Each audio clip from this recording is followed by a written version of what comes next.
এই মুহূর্তে আমি দাঁড়িয়ে আছি ডুয়ার্সের অন্যতম জনপ্রিয় পর্যটন কেন্দ্র মূর্তি নদীর পাশে। নদীর একদম পাশেই রয়েছে ঘন সবুজ অরণ্য। হ্যালো, আমি দীপ।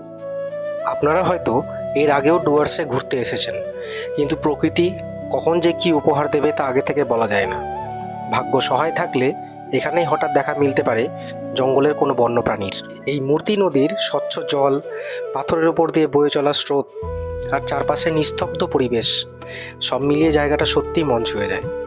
শহরের কোলাহল থেকে দূরে প্রকৃতির একেবারে কাছাকাছি কয়েকটা মুহূর্ত কাটানোর জন্য এর চেয়ে সুন্দর জায়গা খুব কমই আছে। আর যদি আপনার হাতে মাত্র 2-3 দিনের ছুটি থাকে, তাহলে ডুয়ার্স ভ্রমণের তালিকায় মূর্তি অবশ্যই রাখুন।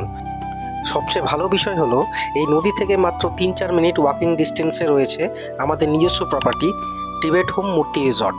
আমাদের এই টিবেট হোম মূর্তি রিসর্টের ভেতরের অ্যাম্বিয়েন্স এবং রুমের কিছু ক্লিপস অবশ্যই আপনাদের সাথে শেয়ার করব।